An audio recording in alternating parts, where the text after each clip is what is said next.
ici ce soir pour entendre ces témoignages et les différentes expressions d'action de grâce à Dieu pour ce qu'il a été pour eux durant cette année écoulée. Et je veux joindre mon témoignage avec eux.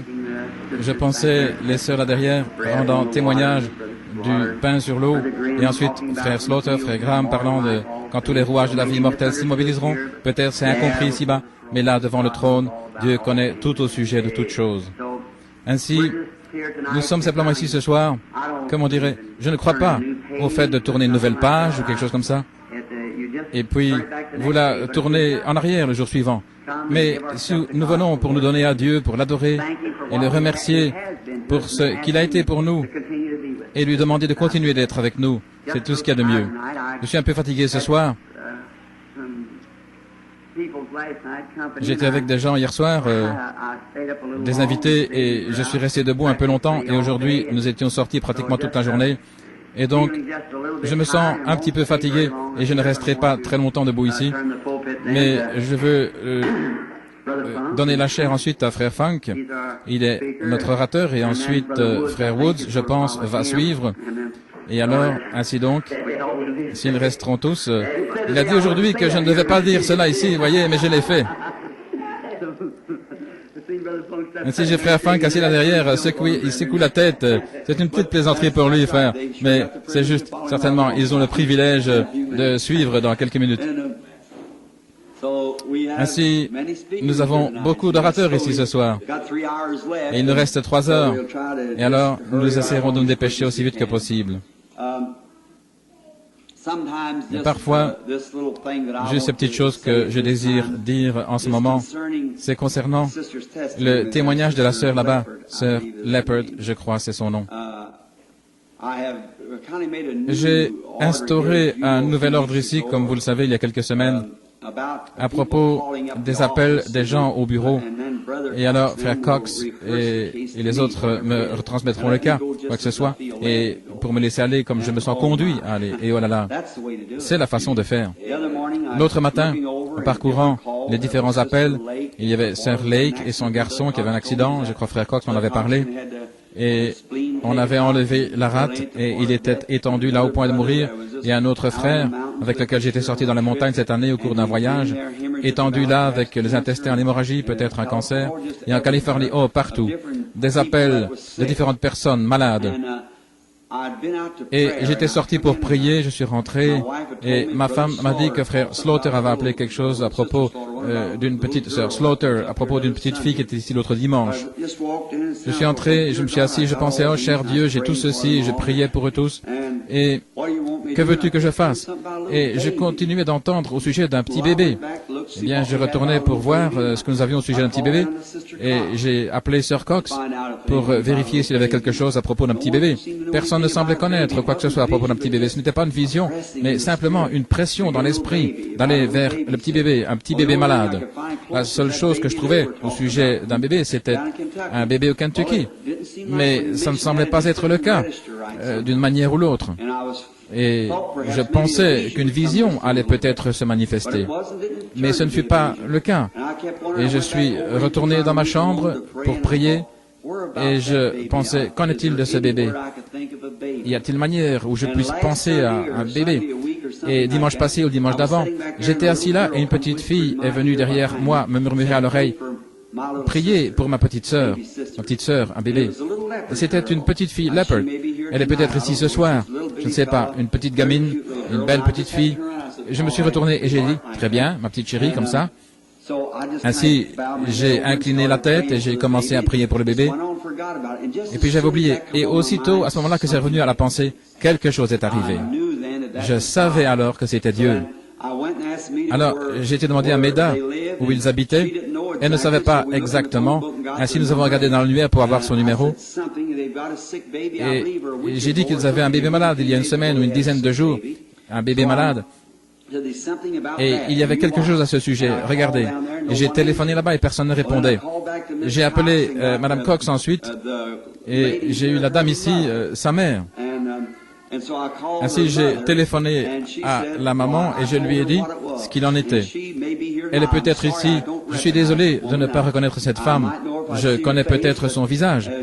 Elle m'a dit que le bébé était à l'hôpital dans un état sérieux et qu'il recevait une transfusion sanguine à ce moment-là.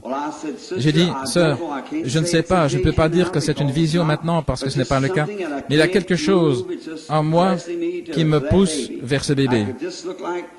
Il semble, j'ai simplement ce bébé devant moi. J'ai dit que je n'allais pas aller maintenant, car il faut tout un temps pour faire la transfusion.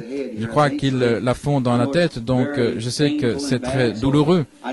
J'ai simplement attendu et j'ai prié pour le bébé et je me suis préparé. Je pensais, c'est l'endroit où le Seigneur me conduit. Puis je me suis précipité à l'hôpital et j'ai demandé pour voir le bébé. Ils m'ont envoyé là où se trouvait le bébé. Et dans la chambre, j'ai rencontré la mère qui est ici maintenant. Et elle m'a dit que sa maman l'avait contactée 1 heure auparavant, quelque chose comme cela, pour lui dire que le Seigneur me poussait à aller vers ce bébé.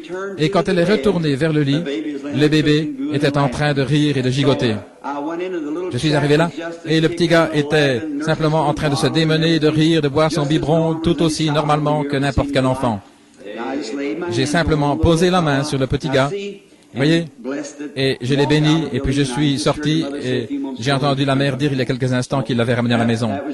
C'était hier quand c'est arrivé et aujourd'hui le bébé est à la maison en bonne santé. Ça, c'est mieux que 100 appels que je ferai moi-même. Rester tranquillement devant le Seigneur afin qu'il puisse simplement dire où aller et chaque fois c'est parfait. C'est le Seigneur qui conduit. Les gens disent venez ici frère Branham, où allez là. Ça vous met dans une telle agitation vers celui-ci, celui-là, et que Dieu ne peut pas vous parler. Si vous voulez seulement vous asseoir et dire je te remercie Seigneur, déposer ça devant le Seigneur, que veux-tu que je fasse, tu sais que je suis ton serviteur. Voyez, le Seigneur, sachant que j'irai là, aussitôt qu'il a parlé à mon cœur, il a guéri le bébé avant même que j'y arrive. C'est vrai, voyez. Oui, monsieur. Voyez, ce n'était pas moi qui suis allé là. Maintenant, vous dites, qu'est-ce que c'était, frère Branham? Voyez, nous avons des dons dans le corps de Christ. Alors, le Saint-Esprit lui-même, sachant ce que c'était, l'intercession là-bas, le Saint-Esprit me pressait vers ce bébé. Et aussitôt que j'ai prié pour le bébé, à la maison même, et je suis allé vers le bébé, car c'était pour accomplir ce qu'il a dit, le Saint-Esprit faisant des intercessions là, sur les choses que nous ne pouvons même pas comprendre. Voyez, n'est-il pas merveilleux? Je vous le dis, mes amis, ce soir, j'ai tellement de choses au sujet desquelles être reconnaissant. Je ne sais simplement pas comment commencer, et je n'essaierai même pas. Je ne sais pas, je vais simplement lire quelques paroles ici dans les Écritures et parler sur elles pendant quelques minutes, le Seigneur voulant. Mais d'abord, je désire exprimer ma gratitude à Jésus-Christ, le Fils de Dieu, qui m'a sauvé et m'a lavé dans son propre sang et m'a donné cette grande et glorieuse espérance qu'un jour je le verrai face à face. Et je ne me tiendrai pas là en condamnation parce que son sang m'a déjà racheté. Et je suis racheté ce soir par le sang du Seigneur Jésus-Christ. Et ce qu'il m'a donné, d'être concitoyen du même royaume auquel vous allez tous, et ensemble, nous sommes co-héritiers avec lui dans la gloire. Quelle chose merveilleuse! Et j'étais assis hier soir parlant à quelques personnes qui sont présentes maintenant. Et aujourd'hui, là en dessous de vers Élisabeth, chez un frère où nous étions assis à table en train de dîner aujourd'hui, et nous parlions des faits fondamentaux ou de l'évangile fondamental que nous avons et quelle réalité, au-delà de toute ombre de doute, nous n'avons pas de place du tout pour un quelconque doute. Ce tabernacle et ses gens, ses membres et les gens de Jeffersonville et des environs se tiendront au jugement. Si nous ne sommes pas sauvés, nous nous tiendrons absolument sans excuse. Il y a quelque temps, comme jeune prédicateur, quand est venu mon premier éveil, je l'avais tenu ici au coin, là où il y avait un projet de construction, dans une tente. J'ai baptisé un groupe là-bas au fleuve ce dimanche après-midi, quand l'ange du Seigneur fit sa première apparition en public, en confirmation du message que je devais annoncer. Et c'était une lumière qui est descendue du ciel qui se tenait là. Il y a peut-être dans ce tabernacle, ce soir, des gens qui étaient là et qui ont vu cette lumière. Et je commençais à l'annoncer, ainsi de suite, et vous connaissez tous l'histoire. comment elle s'est déroulée. Et les gens pouvaient s'en éloigner en disant parfois, c'est de l'imagination, ils quittaient la réunion. Ou des gens pouvaient le voir, ils s'en allaient en disant, j'ai vu cela. Et les autres disaient, eh bien moi je ne l'ai pas vu. Bien sûr, naturellement, Dieu laisse voir qui il veut. Quand les mages suivaient l'étoile, il n'y avait pas un point dans l'histoire ou l'observatoire ou rien. On observait même l'heure par les étoiles, mais personne n'avait vu cette étoile sauf les mages. Vous voyez, c'est vrai, parce qu'ils s'y attendaient. Ils attendaient de la voir, et elle les guida jusqu'au Christ. Et pourtant, elle est passée au-dessus de chaque observatoire, tandis que les gens regardaient dans les cieux pour dire les heures et ainsi de suite. Mais personne ne vit cela sauf les mages, car c'était destiné pour eux de le voir. Et si Dieu vous destine à voir quelque chose, vous le verrez. Élie se tenait là à Dothan à l'époque, et il regardait, et les serviteurs regardaient, ils disaient, oh regarde, les Assyriens avaient leur camp tout autour, et Élie a dit, il y en a plus avec nous qu'il y en a avec eux. Il regarda autour, il ne pouvait rien voir, il n'y avait que Élie qui était debout là. Alors il dit, oh, ouvre les yeux de ce jeune homme, Seigneur. Et alors, avec les mêmes yeux, quand il ouvrit les yeux, autour de ce prophète se tenaient des chariots de feu et des chevaux de feu. Vous voyez, c'est quelque part, et nous savons que sa présence est avec ses enfants qui croient. Je parlais, ma femme était assise dans la chambre et nous parlions de cette même lumière où cela est venu et où on a pris sa photo.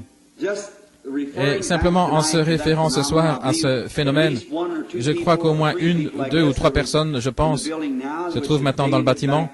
David, là derrière, frère Woods et sœur Woods, étaient à Houston, au Texas, quand Dieu a permis qu'elle soit prise. Maintenant, si vous leviez et que vous regardiez à cet ange en train de tournoyer, il y a beaucoup d'entre vous qui n'ont jamais vu cela. Voyez, cette lumière, une colonne de feu qui conduisit les enfants d'Israël, qui vint dans les prisons avec Pierre et le délivra de la prison, ce même ange du Seigneur. Et la voici, après toutes ces centaines, oui, des milliers d'années, elle est encore ici avec nous maintenant. Voyez, on a pris sa photo, ce tenant-là où j'étais. Non pas pour moi, mais pour l'Église, pour le corps des croyants, voyez-vous, c'est pour tout le monde. Maintenant, remarquez. Je crois que c'était réellement une colonne de feu qui a conduit les enfants d'Israël. Une colonne de feu.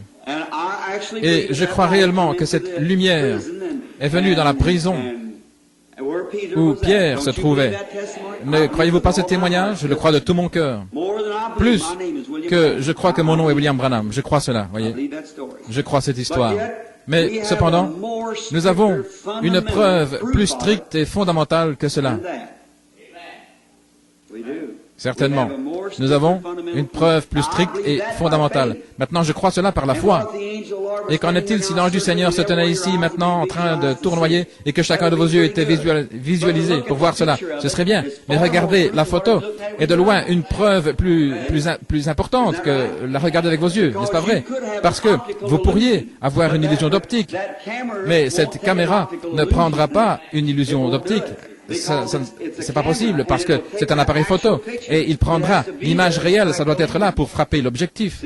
Voyez, vous pouvez avoir des illusions d'optique et des choses qui paraissent vraisemblables alors que ce n'est pas le cas. Voyez, mais lorsque l'image, et ça pourrait être de la psychologie, vous pourriez dire, vous voyez ça là, et vous continuez à dire, oui, je crois, et croire tellement jusqu'à ce que vous pensiez réellement le voir alors que ce n'est pas le cas. Voyez, c'est vrai. Et ça, c'est de la psychologie. Mais ça vous emmène dans une pression mentale telle au point où vous imaginez cela. Vous imaginez au point que ça devienne réalité. Si vous imaginez parfois que quelqu'un vous déteste, alors qu'il ne vous déteste pas, mais si vous l'imaginez, et vous continuez à penser, on ne m'aime pas, il ne m'aime pas, et la première chose, vous allez commencer à éviter cette personne qui ne vous a rien fait. Et après un temps, ça devient une telle réalité, au point où vous croyez réellement que cette personne ne vous aime pas, et il se pourrait que vous les expulsiez dehors, et qu'ils vous disent quelque chose, par exemple, votre femme, votre mari, un voisin, alors que la personne est absolument innocente de tout mal. C'est parce que vous avez simplement imaginé cela au point où ça est devenu une réalité pour vous. Voyez-vous ce que je veux dire? Mais en réalité, lorsqu'une photo est prise, ça doit être là. Ainsi, ce soir, nous avons enduré, comme frère Graham l'a exprimé il y a un instant, de grands nombres de hauts et de bas dans l'Église. Nous avons traversé beaucoup de dangers, de labeurs, de pièges qui ont été attribués différemment, disant que Nous étions médiocres, de saints comédiens, toutes sortes de noms, et ainsi de suite comme cela. Et pourtant, au milieu de tout cela, si ce tabernacle était incendié ce soir et que je mourrais, le reste de vous continuerait aussi ce soir. Notre témoignage est absolument la vérité. Il y a des millions de gens qui le savent. Et la preuve scientifique le prouve. Pas seulement notre parole, ce que nous avons dit, devant la lumière, devant l'ange, dont on a eu sa photo, cela a été témoigné. Depuis que je suis enfant, que cette lumière est venue il y a des années, beaucoup. Parmi vous m'en avez entendu parler. Des années et des années. Je connaissais tout à ce sujet des années avant que la photo ait été prise. Et quand le monde scientifique en a pris la photo, c'était exactement la même chose au sujet duquel nous avions témoigné. Cela montre que vous dites la vérité. C'est absolument la vérité. Ainsi ce soir, je suis si reconnaissant de savoir que le grand Jéhovah Dieu, qui autrefois avait rugi du mont Sinaï, qui autrefois s'est tenu sur la montagne et a enseigné les béatitudes, et a ressuscité les morts, il est ressuscité, il est au milieu de nous ce soir. Il est le même, comme il le fut alors, il est aujourd'hui et le sera pour toujours. Et pensez que lui, le Dieu du ciel, s'est humilié pour descendre et s'associer avec des gens comme moi, des pauvres gens, ne possédant pas beaucoup des biens de ce monde, et illettrés comme je le suis. Et pourtant, il m'a tant aimé qu'il est descendu et m'a sauvé par sa grâce. Je n'ai rien mérité ou ne pouvais rien faire, mais il m'a sauvé, parce qu'avant la fondation du monde, il m'a prédestiné à être sauvé dans sa propre préscience avant que le monde commence. Et tous les autres hommes qui sont sauvés, il a fait la même chose pour eux. Oh, quelle chose merveilleuse! Quelle merveilleuse opportunité! Et le désir de tout mon cœur est, pour cette année, si Dieu veut entendre ma prière, je ne puis peut-être pas être capable de rester jusqu'à minuit. J'ai deux petites filles là, qui somnolent, qui pleurnichent. Il se peut que je les conduise d'abord, premièrement. Et je veux dire ceci, si je n'ai pas la possibilité de rentrer pour témoigner, c'est que je veux remercier chacun de vous pour votre prière que vous avez faite cette année pour moi. Si jamais vous me laissez tomber, je suis fini. C'est comme si vous me souteniez debout dans la prière. C'est ainsi que je persévère dans la bataille. Et je vous aime, comme l'a dit un frère il y a quelques instants, de tout mon cœur. Je n'arrive pas à venir ici comme je le devrais, je n'arrive pas à voir les gens et leur rendre service comme je le désire, comme c'est le désir de mon cœur. Mais je suis juste un être humain et je suis beaucoup limité à certaines heures et certaines forces et ainsi de suite. Mais avec l'aide de Dieu, s'il m'aide, cette année, je désire que ce soit l'année la plus grande que j'ai jamais eue dans ma vie. J'ai maintenant, par la grâce de Dieu, gagné plus d'un demi-million d'âmes à Christ et j'espère cette année en faire un bon million, Dieu voulant. Naturellement, si Dieu le veut, je vais commencer à nouveau à partir des pays étrangers, aussitôt que nous sommes financièrement capables de le faire, et ainsi de suite, et entrer dans d'autres pays par là où nous pouvons gagner autant de milliers en une fois. Et je sais que le jour est proche. Les heures sont passées, les lumières du soir sont là, les amis, et je désire faire tout ce que je peux, car c'est l'unique moment que vous et moi serons jamais des êtres mortels. C'est l'unique moment où nous n'aurons jamais le privilège dans toute l'éternité de gagner quelqu'un à Christ. Faisons-le. Tout ce que nous pouvons faire, mettons chaque heure, dans la mesure de notre possibilité, à sa gloire. C'est mon intention pour cette année qui vient. Et avec l'aide de Dieu et vos prières, j'y arriverai. Ainsi, priez pour moi. Et maintenant, inclinons la tête un moment pour l'ouverture de la parole. Père, c'est ta parole éternelle posée ici devant moi. Personne dans le ciel ou sur la terre ne fut digne de prendre le livre, d'ouvrir les sceaux ou regarder dessus, excepté l'agneau qui a été immolé dès la fondation du monde. Maintenant, nous l'invoquons. Et si nous avons trouvé grâce à tes yeux, nous prions, ô agneau de Dieu, que tu prennes ces quelques instants maintenant, tandis que nous tournons les pages de ta parole, et que tu puisses l'ouvrir à nos cœurs, car nous le demandons dans le nom de Jésus. Amen. Maintenant, j'allais étudier juste un petit moment cet après-midi quelque chose sur lequel parler pour ce soir, mais je ne suis pas rentré à temps pour le faire. Ainsi, ma femme est venue avec Billy et je devais simplement parcourir la Bible et je pensais, parcourir cela Melchisédek et j'ai pensé, oh là là, si je continue avec cela, les autres frères n'auraient pas le temps de parler. Ainsi, je garde cela pour dans quelques jours, Dieu voulant, quand nous aurons beaucoup de temps. Et alors, j'ai trouvé le 10e chapitre des Actes qui parle de l'Église primitive. Si quelqu'un le désire, il y a une Bible qui voudrait ouvrir dans les Actes le 10e chapitre pour juste une petite exhortation pendant quelques moments.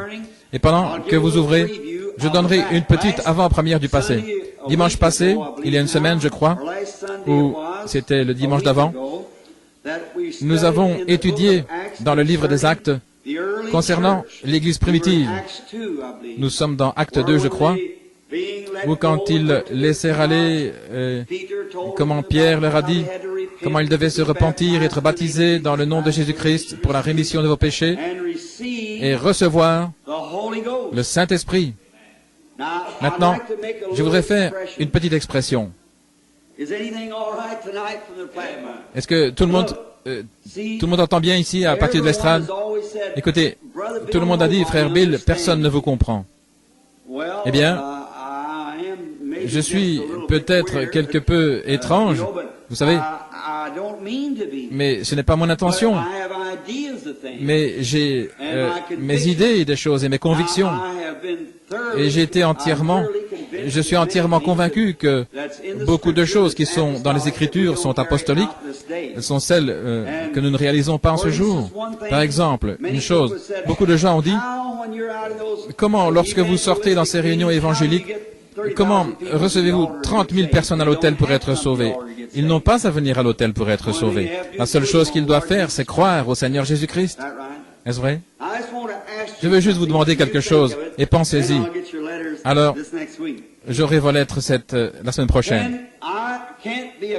Je ne peux pas être un catholique, car le catholique croit que cette parole est inspirée, mais que l'Église est au-dessus de la parole. Je ne peux pas être un protestant, car les protestants prennent simplement autant qu'ils pensent qui est correct et que le reste n'est pas inspiré. Donc, je crois en ce que dit la Bible et que c'est la vérité. Je crois que c'est la parole de Dieu. Et afin de croire cela, j'ai dû abandonner ma vie entière et toute ma volonté à cela.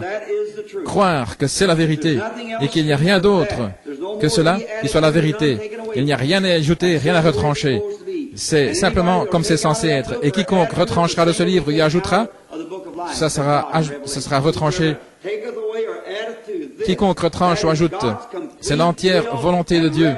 Et c'est la révélation de Jésus-Christ aux gens. C'est vrai. Maintenant, en vue de faire cela, je dois croire que la parole de Dieu est absolument la vérité. Et dans Acte 2, 38, quand Pierre a dit, « Repentez-vous, chacun de vous », ils dirent, « Hommes, frères, que pourrons-nous faire ?» Premièrement, ils voulaient être sauvés. Maintenant, regardez, il parla à des non-croyants. Regardez ce qu'il a dit. Il a dit, « Repentez-vous, chacun de vous ». Que signifie se repentir? Se repentir signifie être désolé pour ce que vous avez fait. Par exemple, qu'en est-il si je me retournais ici et si je frappais mon frère sans cause et que je veuille me repentir pour cela? Je dirais, frère Neville, je suis désolé d'avoir fait ça. Voyez? Eh bien alors, si je dis, je suis désolé et que je fais cela du fond de mon cœur, je suis repentant. Et si je suis désolé pour mes péchés et que je demande à Dieu de me pardonner, je suis repentant, n'est-ce pas vrai? Très bien. Pierre a dit, repentez-vous ou soyez désolés pour vos péchés. Et ensuite, soyez baptisés dans le nom de Jésus-Christ pour la rémission de vos péchés. Et vous recevrez le don du Saint-Esprit. Est-ce vrai? Très bien. Quand Paul et Silas avaient une réunion, et ils avaient été jetés en prison, battus, parce qu'ils avaient chassé un mauvais esprit d'une diseuse de Bonaventure, et pendant qu'ils étaient dans la prison de Philippienne, cette nuit-là, pendant qu'ils chantaient des chants, le Seigneur envoya un tremblement de terre et secoua la prison si fortement que les fers, les entraves tombèrent de leurs mains. Le geôlier tira son épée pour se tuer, et Paul dit, « Ne te fais point de mal, car nous sommes tous ici. » Et il dit, « Que pouvait-il faire pour être sauvé ?» Il lui a dit, « Crois au Seigneur Jésus-Christ de tout ton cœur, et tu seras sauvé, toi et ta famille. » Remarquez. Crois au Seigneur Jésus-Christ. Maintenant, si un homme est désolé pour ses péchés, Je veux y aller doucement afin que cela pénètre vraiment profondément. Si un homme regrette, est désolé pour ses péchés et se repent, étant désolé pour ses péchés, et accepte Jésus-Christ comme son sauveur de ses péchés, et est baptisé dans le nom de Jésus-Christ, Dieu est dans l'obligation, à cette minute-là, de donner à cet homme le baptême du Saint-Esprit. S'il ne le fait pas, il n'a pas gardé sa parole. Est-ce vrai? Maintenant, pourquoi toutes ces réunions d'attente? Pourquoi toutes ces évidences et les choses que nous avons?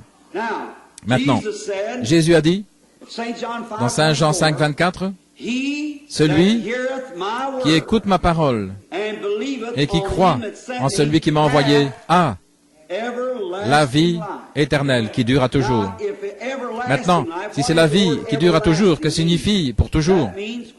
Ça signifie sans fin. Celui qui écoute mes paroles et qui croit en celui qui m'a envoyé a la vie sans fin. Alors pourquoi toutes ces allées et venues, essayer d'être sauvés de toutes ces choses alors? Si vous avez la vie sans fin, vous ne pouvez pas périr. Votre vie ne le peut, parce que vous avez la vie éternelle. Maintenant, si quelqu'un d'entre vous veut voir ce mot, le mot grec, Zoé, Z-O-E, le mot grec qui signifie la vie de Dieu. Car si c'est éternel, il y a seulement une chose qui est éternelle, et c'est Dieu. Il est d'éternité en éternité, tu es Dieu. Maintenant, s'il est d'éternité en éternité, et vous a donné la vie d'éternité en éternité, alors vous aurez à devenir une partie de son être éternel. Est-ce vrai? Et si vous devenez une partie de son être éternel, cela fait de vous un fils ou une fille qui lui appartient, ce qui accomplit exactement ce que l'Écriture dit, nous sommes fils et filles de Dieu. Quand l'avez-vous reçu? Quand vous avez crié? Quand vous êtes allé à l'autel? Quand vous avez parlé en langue? Quand vous avez cru? Nous baptisons tellement de personnes qui ne croient pas. Nous entendons beaucoup qui parlent en langue, mais qui ne croient pas. Nous les avons façonnés à des évidences, formés, nous les avons disposés. Quand vous faites ceci, vous l'avez. Il n'y a rien dans la Bible, nulle part dans la Bible, vous pouvez fixer un homme en disant, parce qu'il a fait ceci, c'est un chrétien. Il est un chrétien parce qu'il croit, et sa propre vie porte le fruit de l'esprit. Peu importe ce qu'il fait, voyez. C'est cela. Maintenant, quand vous croyez, vous recevez la vie éternelle. Et la vie éternelle est Dieu. Et Dieu est le Saint-Esprit. Est-ce vrai?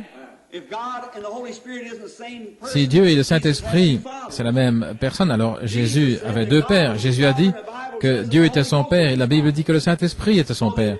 Ainsi, les deux étaient la même personne. Et si vous recevez Dieu, la vie éternelle en vous, alors qu'avez-vous reçu? Voilà ce que je veux savoir. Vous saisissez l'idée? Nous sommes tellement pleins de théories. L'Église, parce qu'elle est devenue une dénomination. Cette dénomination trouve ceci, on croit en ceci, on a fait une dénomination, et on ne peut plus avancer plus loin. C'est cela, mais l'Église de Dieu avance constamment. Elle s'éloigne et laisse les dénominations se former. Elle s'écarta de Luther, elle s'est écartée des méthodistes, elle s'est écartée des baptistes, des presbytériens, et elle s'est écartée des pentecôtistes, certainement. Parce que la vie éternelle continue d'avancer. Vous voyez? Et vous la recevez, pourquoi?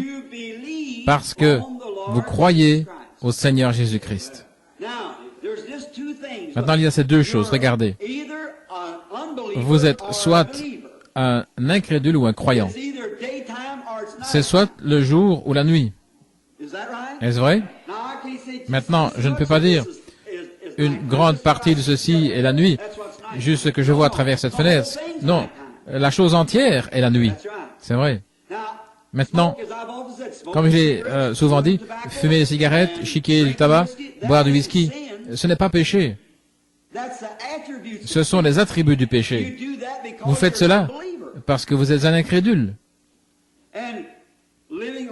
Et vivre de manière juste, sain, paisible, calme, tranquille, aimable et sociable, et ainsi de suite, ce n'est pas parce que vous êtes un chrétien. Ce sont juste les attributs de la chrétienté. C'est à cause de ce qui est en vous qui produit cela. Et si vous imitez cela, si vous le faites parce que vous êtes censé être un chrétien, vous êtes un hypocrite. C'est vrai.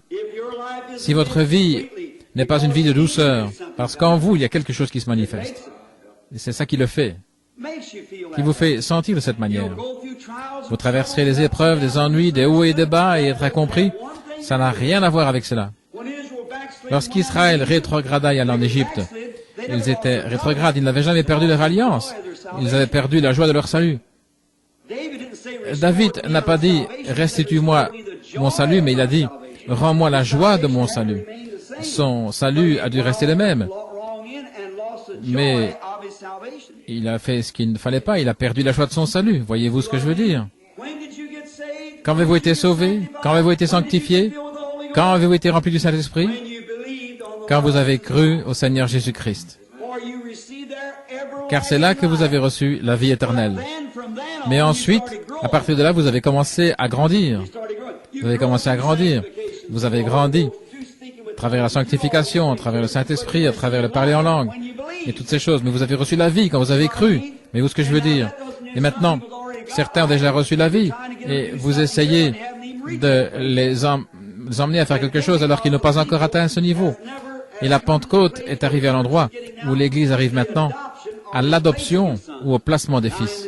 Maintenant, dans l'Ancien Testament, lorsqu'un fils était né dans une famille, c'était un fils parce qu'il était né dans la famille. Mon fils est mon fils. Quand il m'est né, et quand l'Église pentecôtiste donna naissance ou a trouvé ce qu'ils ont appelé la naissance, la nouvelle naissance ou l'Église du Saint-Esprit, qu'ils étaient nés dans le royaume de Dieu. Et bien maintenant, dans l'Ancien Testament, maintenant dans Éphésiens, chapitre 1er, il est dit que nous sommes prédestinés à l'adoption des fils. À l'adoption des fils. Regardez cela. L'adoption des fils. Oui, monsieur. Et un homme dans l'Ancien Testament, lorsqu'un fils lui était né dans sa maison, il était un fils lorsqu'il était né. Mais il y avait un tuteur qui élevait cet enfant jusqu'à un certain âge. Alors, si ce tuteur faisait rapport au père que cet enfant était digne, très brave et tout, alors il était adopté dans cette famille. Beaucoup d'entre vous, lecteurs de l'Ancien Testament, connaissaient l'Écriture là-dessus. Il était adopté dans la famille. Mais s'il ne l'était pas, il demeurait toujours un fils, mais il n'était pas adopté. Et donc, s'il était adopté, on l'emmenait dehors, dans la rue, on lui mettait une robe, et puis une cérémonie était organisée. Et alors, la signature de ce garçon sur le chèque avait la même signification que celle de son père, exactement la même, car il était adopté dans la pleine communion de la famille. Et Dieu adopta son propre fils. Lorsqu'il a emmené avec Pierre, Jacques et Jean comme témoins, que toute parole soit établie sur la déposition de 2 ou 3 témoins, ils sont allés là-haut, et Dieu couvrit Christ d'une nuée, le Saint-Esprit couvrit Christ d'une nuée, et son vêtement brillait comme le soleil. Est-ce vrai? Et Dieu lui-même dit, « Celui-ci est mon fils bien-aimé, écoutez-le. » En d'autres mots, tout est là. Ce qu'il dit suffit. Et alors, il lui fut donné d'être égal. Naturellement, c'était Dieu, mais Dieu dans la chair de Jésus-Christ, se manifestant aux gens. Et là, Dieu adopta son propre fils. Et alors, quand l'Église pentecôtiste et ces gens ici, dans les derniers jours, ont commencé à voir la nouvelle naissance, étant nés de nouveau, ils pensaient que ça réglait la question. Non, monsieur, vos hauts et vos bas, entrées et sorties, choses semblables, Dieu ne peut pas vous placer comme fils. Mais quand vous demeurez dans le royaume, que vous demeurez dans l'Évangile, demeurez droit, l'un de ces jours, Dieu vous appellera dehors et vous mettra de côté. Il vous adoptera comme son fils devant les gens et il vous donnera quelque chose qui secouera les nations avec cela. Voyez-vous ce que je veux dire? C'est l'adoption dans la famille. Maintenant, ceux-là qui l'avaient suivi, Pierre, Jacques et Jean, nous parlons ce soir de Pierre, une grande vision. Comment ces hommes ont vécu en ce jour-là. Et maintenant, d'abord, plus haut ici, au 32e verset du chapitre précédent, le 9e chapitre, et comme Pierre visitait tous les saints, il arriva aussi vers ceux de Lydde, et là il trouva un certain homme appelé Énée, couché sur un lit depuis 8 ans et paralytique. Et Pierre lui dit, Énée, Jésus-Christ te guérit, lève-toi et arrange ton lit. Et aussitôt il se leva. Remarquez cela. Voyez ce qui arriva. Et tous les habitants de Lydde et du Saron, remarquez ici, tous se convertirent au Seigneur. Parce qu'un homme qui avait la paralysie fut guéri, toute la contrée se convertit au Seigneur. Car un homme avait été guéri d'une paralysie. Et aujourd'hui, les morts sont ressuscités. Et les gens disent, c'est de la démonologie, c'est de la psychologie, de la télépathie mentale. La personne n'était pas morte pour commencer. Vous voyez la différence? C'est notre indifférence vis-à-vis de Dieu qui a déterminé ce que nous avons aujourd'hui. Nous allons recevoir le jugement divin. Le monde entier est secoué maintenant même sous l'impact des jugements qui approchent. L'un des prédicateurs prendra probablement cela dans quelques instants sur les jugements qui approchent. J'espère qu'ils vont le faire. Les jugements qui approchent. Car le monde entier est prêt, il tremble. Chaque nation tremble. Ne pensez-vous pas que la Russie ne tremble pas aussi? Les États-Unis et les îles tremblent. Qui va jeter la première bombe atomique? À ce moment-là, ça va tout détruire. Une bombe à cobalt, qu'en est-il si cela est libéré? Il ne restera plus une mouche ou un insecte sur la face de la terre.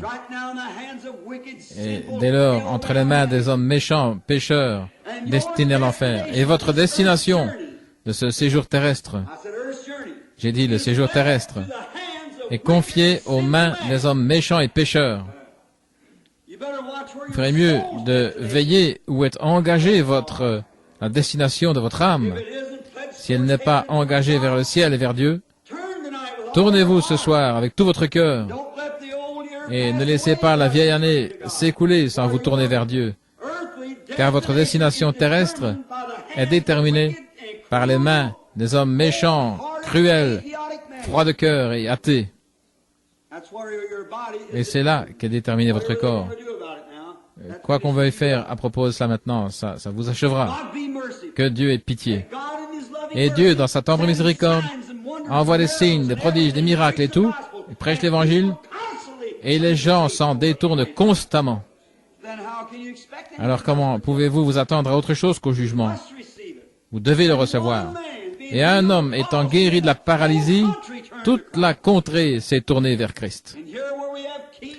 Alors qu'ici nous avons des rois, des potentats, des monarques, des gens du Congrès, et tous les autres, avec leurs afflictions, leurs maladies, et la mort disparue, et on les voit revenir à nouveau à la vie, et les nations, la nation méprise et ridiculise cela.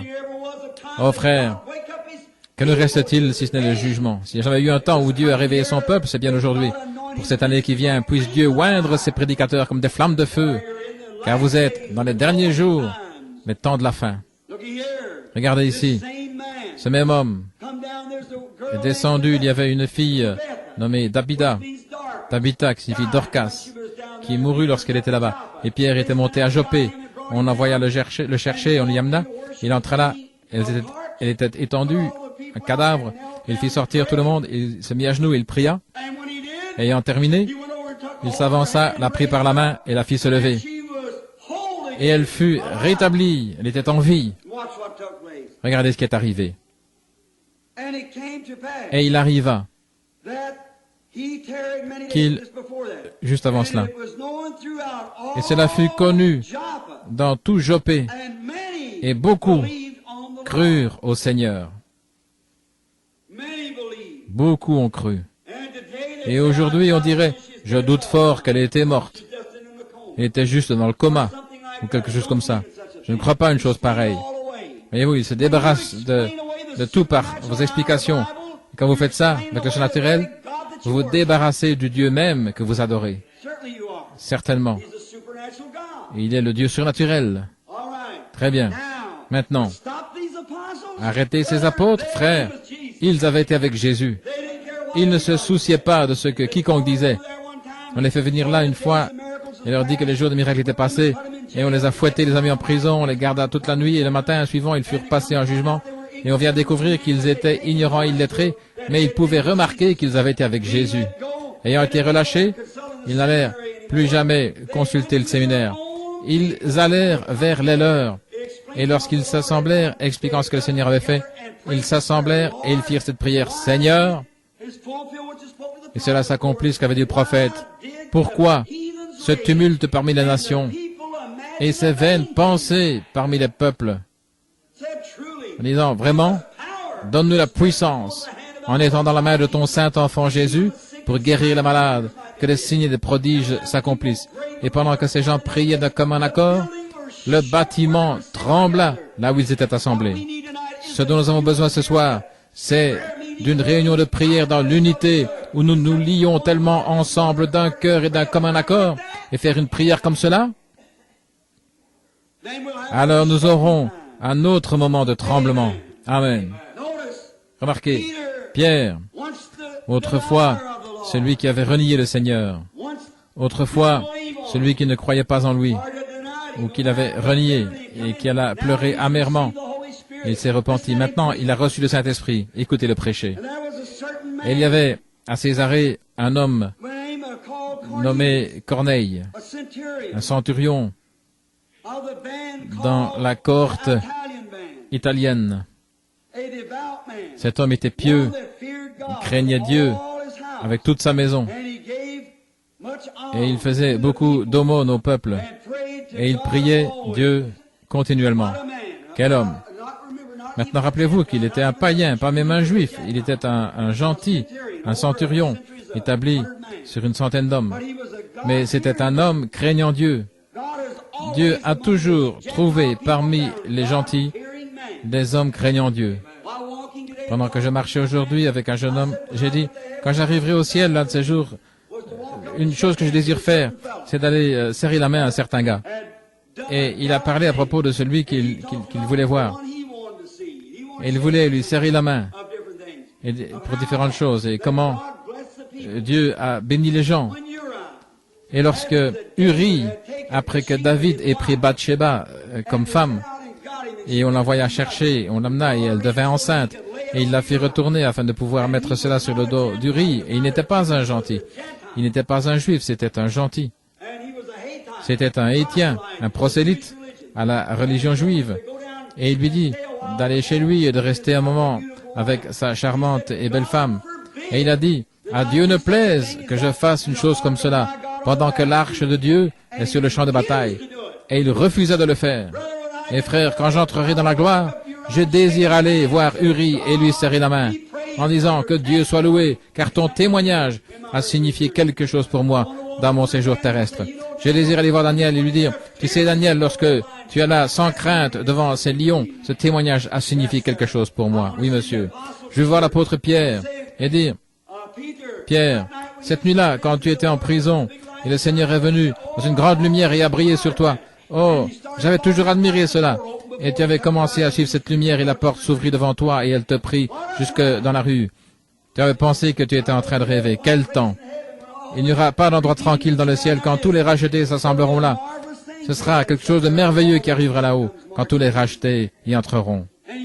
Et voici ce centurion, la maison de Corneille. Voyez comment Dieu a tellement arrangé cela. Maintenant, Corneille était un homme craignant Dieu. Il priait continuellement et donnait des aumônes au peuple. Vous ne ferez jamais rien qui en vale la peine que Dieu n'enregistre cela en témoignage pour vous. C'est vrai. Il priait et il donnait des aumônes au peuple. Et c'était un grand homme. Et un jour, pendant qu'il était en prière dans la maison, il vint un ange dans la prière, dans la pièce où il se trouvait. Croyez-vous dans les anges? L'ange entra dans la pièce où il se trouvait et il dit, « Corneille, lève-toi et descends à Joppé et cherche un homme nommé Pierre qui habite dans la maison d'un certain Simon. Et il te dira quoi faire. » Amen. Maintenant, Pierre, à ce moment-là, avait tellement voyagé qu'il eut faim. Il était environ 12 heures. Il monta sur le toit et faisait une petite sieste. Il alla faire une sieste pendant qu'il se trouvait là en attendant qu'on lui apprête le dîner. Et donc Corneille envoya un soldat et deux fervents hommes, et ils furent conduits à Pierre.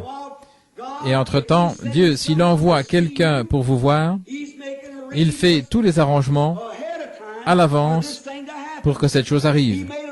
Il a fait les arrangements à l'hôpital, hier, pour ce bébé qui était couché là, dans une condition agonisante, en sorte qu'on n'a pas su ce qui n'allait pas. Et le Saint-Esprit a parlé dans la pièce, a fait des arrangements à l'hôpital pour la guérison de l'enfant, avant même que je n'y arrive.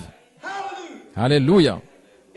En Finlande, quand ce petit garçon était couché là, mort, sur la route, et son père et sa mère qui revenaient des champs en courant et en criant et en claquant les mains, Dieu avait arrangé à l'avance sa résurrection 2 ans avant ce temps. Gloire au Seigneur. Et ce soir, pendant que nous sommes ici dans cette église et que nous endurons les choses comme nous l'avons, Dieu a préarrangé notre résurrection. À un jour glorieux, il viendra. Tout est préarrangé. Et les hommes et les femmes qui pensent à cela, quelquefois, les poètes changent ces chants. Oh, il y aura une rencontre dans les airs. Il y a environ 15 ans, j'étais debout sur cette estrade où je me tiens ce soir avec un grand diagramme en train d'enseigner. Et il y avait un petit groupe de pentecôtistes venus de Louisville. Et je n'avais jamais cru à la façon de danser de ces gens. Et il y avait une petite dame qui était montée ici pour jouer du piano. Et ils allaient chanter un chant spécial. Et ils battaient aussi sur une boîte de conserve. Et j'étais très critique à l'égard de cela. Je pensais, que va-t-il se passer? Cette femme va chanter un chant spécial, elle se mit à jouer, la dame devait battre sur la planche et cette petite fille blonde sautait ici et elle se mit à danser dans l'esprit. Et moi j'étais là dans le siège d'un moqueur. Je désire donc que vous regardiez à cela. Et je me mis à parler à mon église au point qu'ils se demandaient tout ce que j'allais faire. Regardez cela. Maintenant, ils sont en train de faire une taverne là de mon église. J'étais assis là, ne sachant pas mieux. Je ne disais rien, mais dans mon cœur je pensais cela. Et je l'observais là pendant qu'elle dansait. Et la première chose, vous savez, j'ai dit, attendez une minute. Je me demande si cette dame a une écriture pour cela. Et je me mis à penser aux écritures. Et j'ai dit, où la danse a-t-elle jamais été ordonnée? En premier lieu, dans la Bible. C'est vrai. Et je pensais, qu'est-ce qui les faisait danser? J'ai vu que les enfants d'Israël, lorsqu'ils traversèrent la mer Rouge, Myriam regarda en arrière et vit tous les chefs de corvée noyés. Elle ramassa un tambourin et se mit à danser. Et elle battait ce tambourin et courait le long de la rive en dansant. Et les filles d'Israël la suivaient en dansant. Et je pensais, c'est la victoire. J'ai vu David, lorsque sa petite chérie assise là, derrière cet éventail, elle s'éventait regardant son petit ami, David, qui se tenait là. Et puis voici l'arche dont frère Graham a parlé tout à l'heure. Et David l'a vu venir et il s'est mis à danser en tournant et en tournant. Eh bien, elle dit, tu m'embarrasses. Il a dit, si tu n'apprécies pas cela, regarde ceci. Et il s'est mis à nouveau à tournoyer, à tournoyer. Vous savez quoi? Dieu regarda le ciel et a dit, David, tu es un homme selon mon propre cœur. C'est vrai. Et je pensais, vous savez, il y a quelque chose qui ne va pas avec moi. Je n'ai peut-être pas assez de victoire. Et j'avais mon pied méthodiste pendant ce temps-là qui tapotait. Et la première chose que vous savez, Dieu est mon juge. Avant que je me rende compte de ce que je faisais, j'étais là sur le plancher en train de danser avec cette fille. C'est vrai. En tournoyant. Alors j'ai dit, oh Dieu, enlève-moi de ce siège de moqueur et que j'examine sensiblement toutes choses avant d'exprimer un jugement. Amen. Dieu fait des choses étranges. Je ne croyais pas à nombre d'absurdités. Je ne crois pas à un tas de pourriture, mais je crois à une parole de Dieu réelle, véritable, remplie de l'Esprit, du Saint-Esprit, qui se prêche en puissance et en démonstration. Amen. Car c'est cette chose-là qui m'a sauvé, c'est la chose qui m'a conduit jusqu'ici, c'est la chose qui m'a secouru quand le docteur avait dit que je mourrais, c'est la chose qui m'a sauvé à l'heure de ma mort, et c'est la chose qui me ressuscitera, et c'est la chose avec laquelle j'irai au ciel. Si jamais j'y entre, je devais aller par elle, parce que je ne connais rien d'autre que cela, et je ne veux rien connaître d'autre. C'est vrai.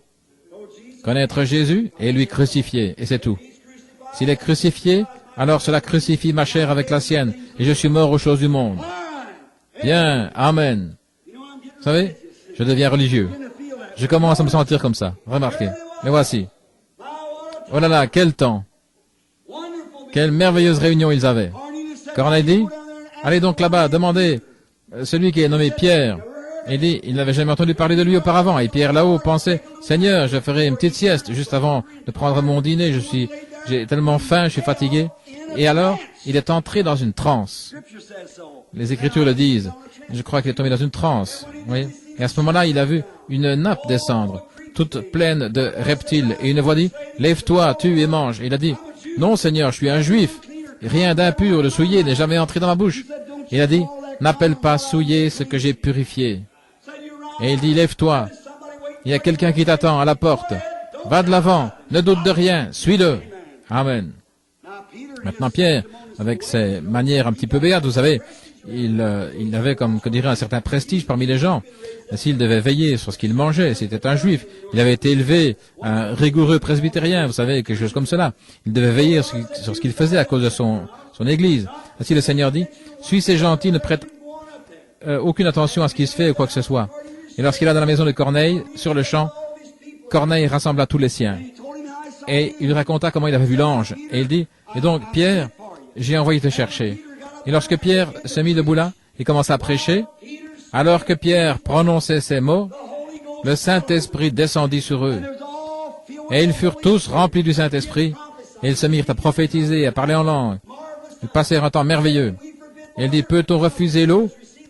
Ceux-ci ont reçu le Saint-Esprit avant qu'ils soient baptisés.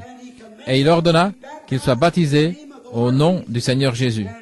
Et Pierre resta quelques jours avec eux. Ça, c'est l'Église apostolique, avançant dans l'esprit, partout où Dieu ordonnait. Pierre se passa de son dîner. Pierre descendit pour suivre le Seigneur. Et si Dieu peut prendre un homme ou une femme aujourd'hui, dans ce tabernacle ou ailleurs, qui ne prêtera aucune attention à ce qui se passe autour de lui, mais qui se soumettra au Seigneur comme une unité individuelle, Dieu conduira le même homme aujourd'hui qu'il le conduit alors. Il prouve qu'il est avec nous. Ce dont nous avons besoin aujourd'hui, c'est une vie humble et soumise. Soumettez-vous, ne vous rétractez pas, ne faites rien, que vous dirigez droit avec le Saint-Esprit. Ce que l'Esprit dit de faire, faites-le rapidement.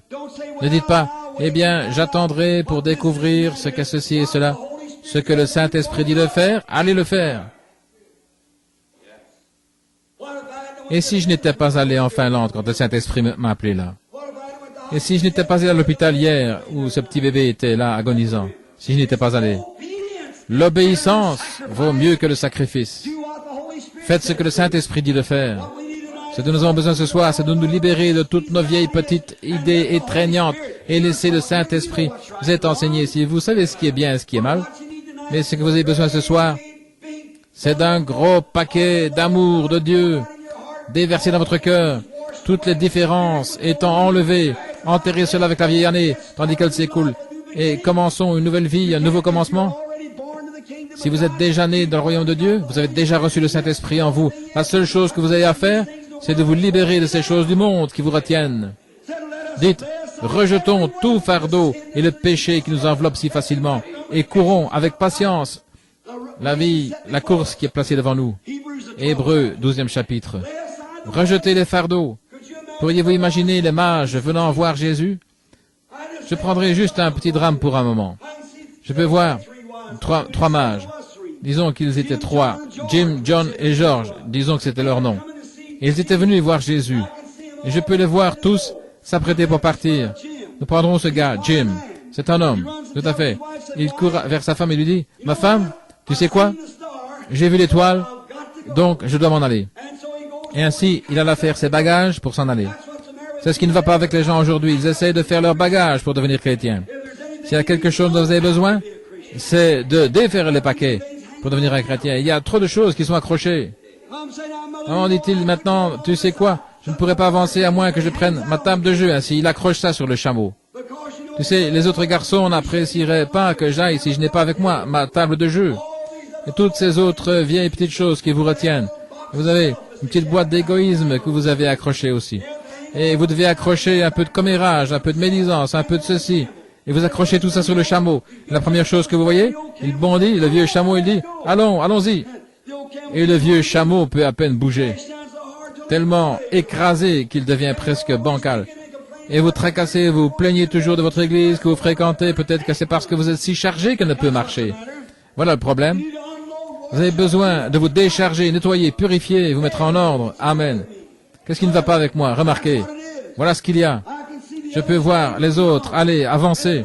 Et la première chose que vous savez, il descendit et regarda à nouveau cette étoile. Et la première chose, il se mit à jeter les tables d'un côté et les colis de l'autre. Il a dit, où vas-tu, John? Et il dit, je rejette tout fardeau qui m'enveloppe si facilement, afin que je cours cette course avec patience. Car étroite est la porte et resserré le chemin, et il y en a peu qui les trouvent. Il y a uniquement de la place que pour vous et Jésus, personne ne peut y aller. Amen. Personne d'autre ne peut passer. Je peux l'entendre dire, eh bien, tu oublies ta boussole. Je n'ai pas besoin de boussole. Tu oublies ton diplôme de séminaire. Tu oublies tes services de baccalauréat et toutes ces choses que tu accroches. Et il dit, écoute, je n'ai plus besoin de boussole. Comment veux-tu aller alors? Il montra du doigt l'étoile et il dit, je suis la voie que Dieu a pourvue. Dieu a pourvu que je suive l'étoile. Elle m'emmènera à Christ. Et la nuit, nous n'avons pas besoin de grandes, longues instructions et tout ceci. Nous voulons suivre la voie pourvue par Dieu. Et la voie pourvue par Dieu pour aujourd'hui est le baptême du Saint-Esprit.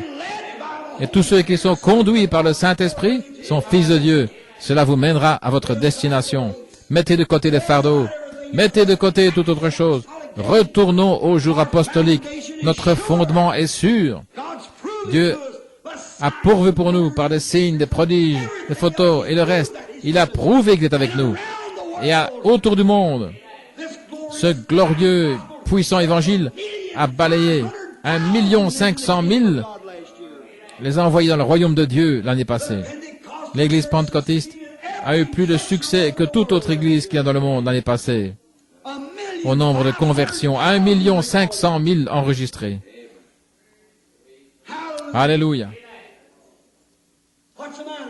Qu'est-ce qui se passe? C'est la plus puissante chose qu'il y ait sur la terre aujourd'hui. Mais le diable les a et a causé une interruption dans le petit groupe-ci, ce petit groupe-là.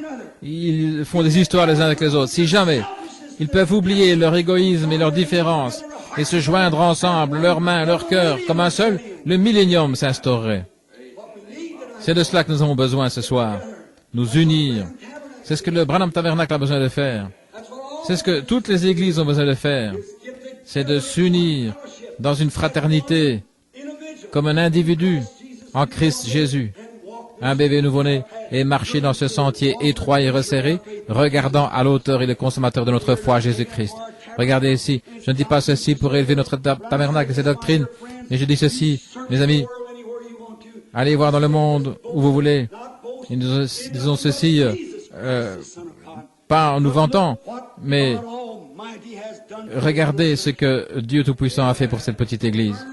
Regardez en arrière et voyez, si vous voulez, juste à partir de cette église ici, est parti ce grand réveil qui a balayé le monde entier. C'est vrai. Regardez et voyez si ce n'est pas ainsi. Dieu est avec nous. Dans son amour et sa miséricorde, voyez comment il nous guérit quand nous sommes malades. Regardez les cas de cancer aveugles, sourds, muets et le reste qu'il guérit parmi nous partout. Ensuite, il nous a tant aimés pour descendre et donner une preuve scientifique pour mettre son approbation sur l'Église. Il s'est laissé photographier avec nous. Amen. Où les critiques auront à fermer leur bouche et se retiendront pour dire, nous ne pouvons rien dire de cela. Amen.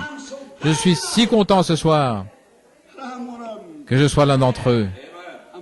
Je suis si content d'être un chrétien. Je suis si content de vivre ici parmi des gens qui croient dans ce grand mouvement. Je m'attends qu'il y ait des petites différences. Nous sommes des humains. Mais en principe, nous sommes un. Et nous tenons ensemble comme une unité en Jésus-Christ. Dieu nous a bénis et donné toutes ces merveilleuses choses. Pensez-y. Comment je n'aurais pas pu être ici moi-même ce soir si ce n'avait été le Seigneur, lorsque le meilleur des docteurs avait dit que je ne pouvais pas y arriver. Mais le docteur en chef est descendu et a dit, tout est entre mes mains et tu y arriveras. Et j'ai cru en lui. Comment Sœur Weaver est-elle assise là? C'était un squelette assis sur une chaise roulante lorsqu'on l'avait amené ici pour être baptisé dans le nom de Jésus-Christ.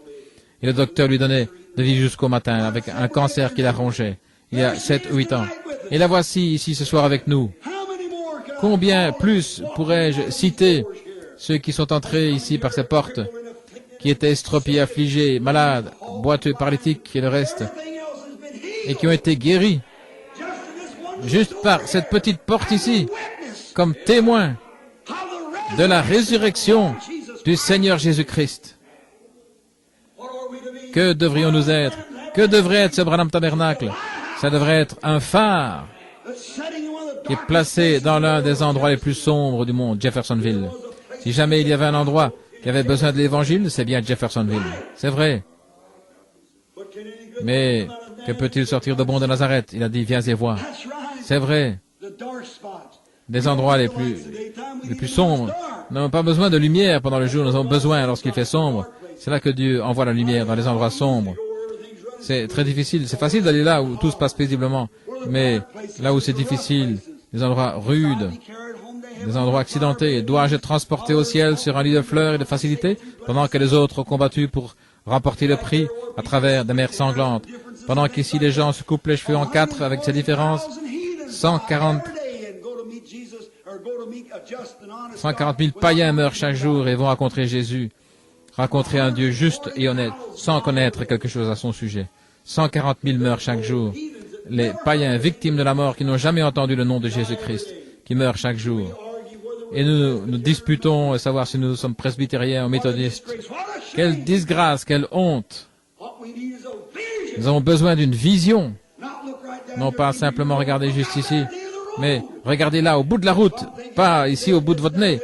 Si je me mets à penser aujourd'hui ceci, autre chose. Mais je vis pour l'éternité, pour quelque chose là-bas, quelque chose que Dieu a ordonné et que je dois aller rencontrer un jour. J'ai pris trop de temps. Encore 10 minutes. Avec la grâce de Dieu et l'aide de Dieu, je lui ai demandé quelque chose il y a 2 ans et je lui ai redemandé maintes fois. Pendant 15 ans et finalement il me l'a donné. Et je continuerai à frapper à sa porte et je serai en vie l'année prochaine. S'il ne me la donne pas cette année, voyez, cette chose que je lui ai demandé. C'est pour sa gloire, quelque chose que je pourrais faire pour lui là-bas. Il permettra ceci pour moi, alors je pourrai là et gagner des âmes pour lui, un peu mieux, pour être un peu plus affermi en chemin. Et je prie qu'il veuille le faire, c'est ma prière. Et mon témoignage pour vous est que si vous voulez simplement prier pour moi et m'élever devant lui dans la prière, alors je pourrai continuer. Et comment puis-je faire une chose, peu importe ce qui arriverait, si je n'avais personne pour me croire? Vous êtes autant concerné que je le suis, ou que quiconque l'est. Peu importe ce que nous faisons, que ce soit prêcher, ce que nous disons, s'il n'y a personne pour croire, alors rien ne peut être fait. C'est vrai. Tout est échec. Rien ne peut être fait, excepté que nous assemblions et que nous croyons l'un en l'autre. Je crois en vous et vous croyez en moi.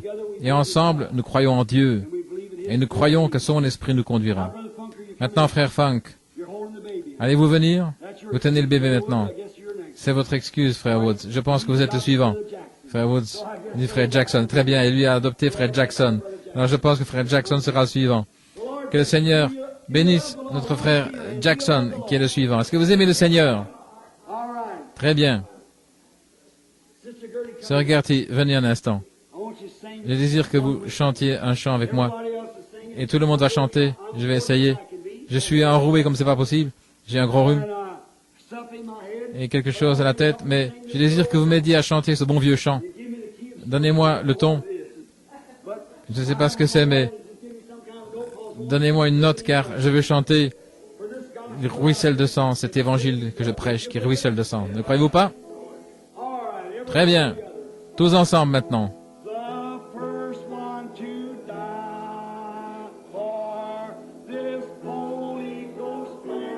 Le premier à mourir pour ce plan du Saint-Esprit fut Jean-Baptiste. Mais il mourut comme un homme. Ensuite vint le Seigneur Jésus. Ils le crucifièrent. Il prêcha que l'Esprit sauverait les hommes du péché. Il continue à ruisseler de sang, oui. Il ruisselle de sang. Cet évangile du Saint-Esprit, il ruisselle de sang. le sang des disciples qui moururent pour la vérité, cet évangile du Saint-Esprit, il ruisselle de sang. Ensuite, ils ont lapidé Étienne. Il prêcha contre le péché. Il les rendit si furieux qu'ils le lapidèrent. Mais il mourut dans l'esprit et il rendit l'âme. Et il alla rejoindre les autres, cet hôte qui donne la vie.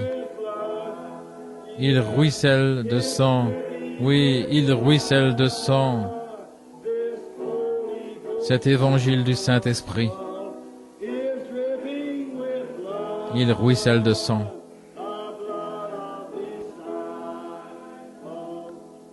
Le sang des disciples qui moururent pour la vérité.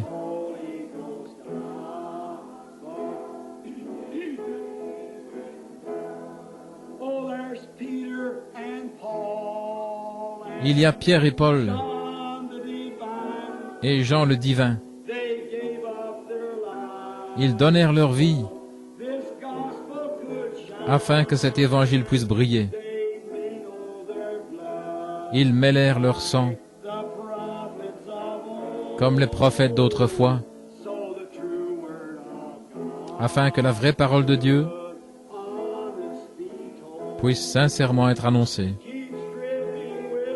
Il continue à ruisseler de sang, oui, il ruisselle de sang. Cet évangile du Saint-Esprit ruisselle de sang. Le sang des disciples qui moururent pour la vérité. Cet évangile du Saint-Esprit continue à ruisseler de sang. Écoutez ceci maintenant. Il y a des âmes sous l'autel qui crient combien de temps pour que le Seigneur punisse ceux qui ont fait le mal.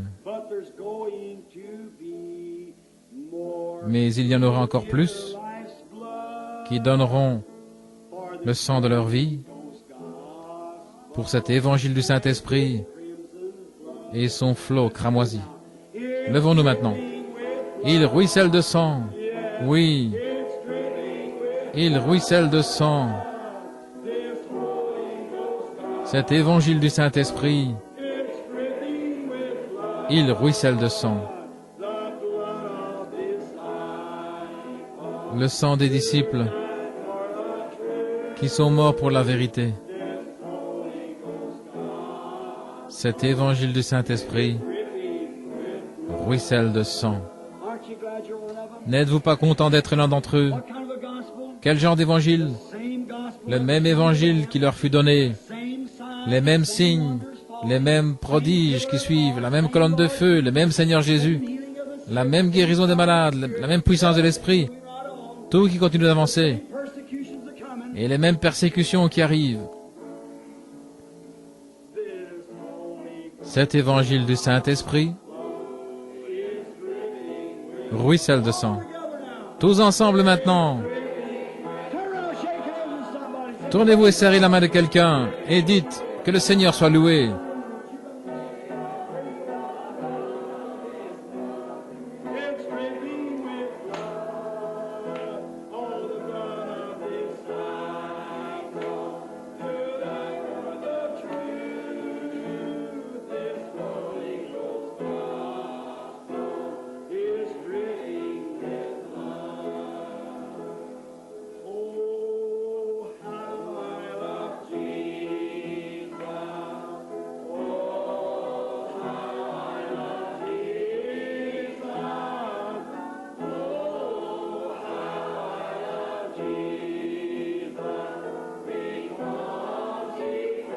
Combien j'aime Jésus, parce qu'il m'a aimé le premier. Chantons un peu plus fort. Levez vos mains.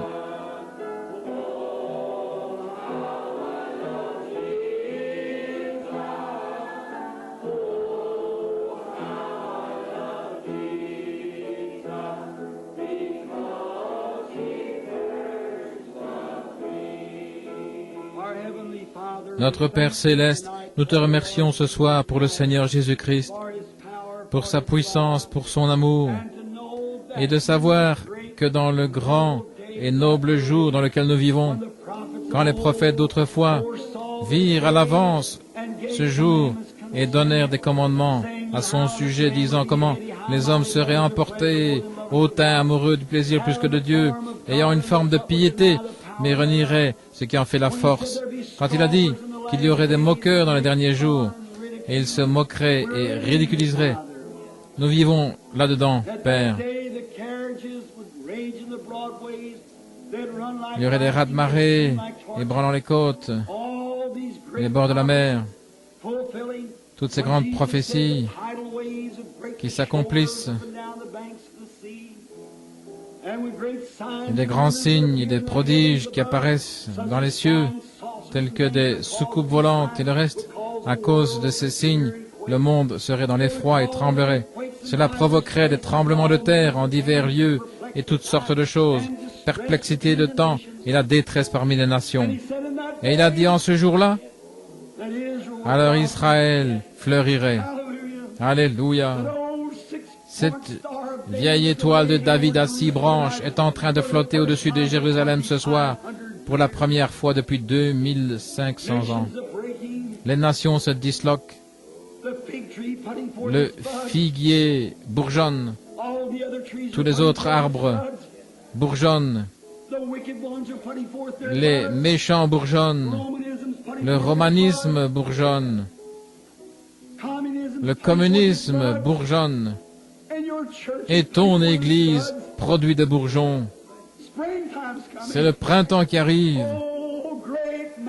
Ô grand maître de la vie, lève-toi avec la guérison sous tes ailes, Seigneur, et donne à tes serviteurs tous les pouvoirs et les signes pour étendre la main de ton saint enfant Jésus, pour accomplir des miracles et des signes, et pour prêcher l'Évangile jusqu'aux extrémités du monde. Accorde-le, Seigneur. Bénis cette petite Église, bénis son pasteur, Seigneur, notre frère bien-aimé. Bénis tous ceux qui sont associés ici avec nous, tous ceux qui invoquent ton nom partout autour du monde. Aide cette année qui vient, aide, Seigneur, aide-nous à être meilleurs pour ton service. Éloigne du milieu de nous la maladie et oins-nous du Saint-Esprit. Éloigne de nous l'envie, la lutte, la jalousie et tout ce qui est impie, et qu'on dise de nous que nous sommes tes enfants. Une ville qui est bâtie sur une colline qui ne peut être cachée. Accorde-le, Père. Bénis-nous et pardonne-nous de notre passé, et puissions-nous dire, comme Paul, oubliant les choses du passé, nous pressons le pas vers la marque de la vocation céleste en Christ. Seigneur, envoie-moi où tu veux. Je suis prêt à partir. Donne tes ordres quand tu veux. Pardonne-nous, Seigneur, et sanctifie cette Église pour ton honneur et ta gloire, et les gens qui y sont, car nous le demandons dans le nom de Jésus. Amen. Vous pouvez vous asseoir maintenant, que le Seigneur vous bénisse.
Est-ce que vous aimez ça? Oh là là. Il y en a un que je veux rencontrer par-dessus tout, c'est Jésus. Ça vous fait sentir si réjoui, nettoyé, pur. Est-ce que vous sentez ainsi? Tout purifié. Oh, aimez-le simplement.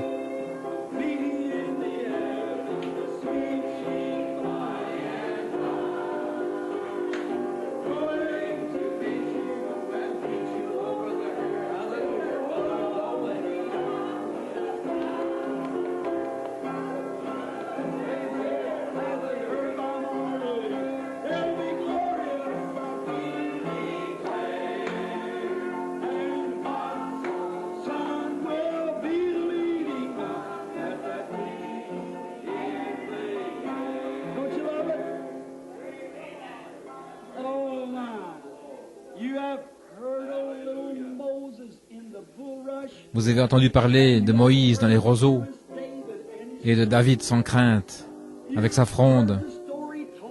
L'histoire de Joseph qui avait des songes et de Daniel dans la fosse aux lions. Il y en a beaucoup d'autres dans la Bible. Et j'ai envie de les rencontrer tous, je vous le dis.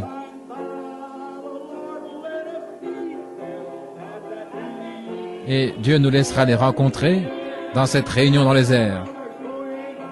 Il y aura une rencontre dans les airs.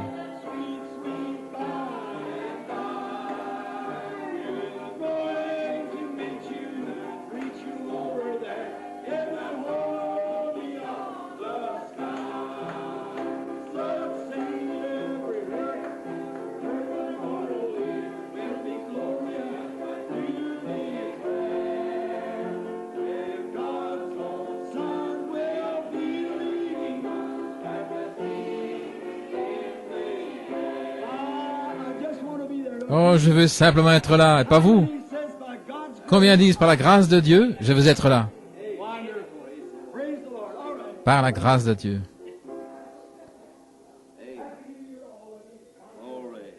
Heureuse et nouvelle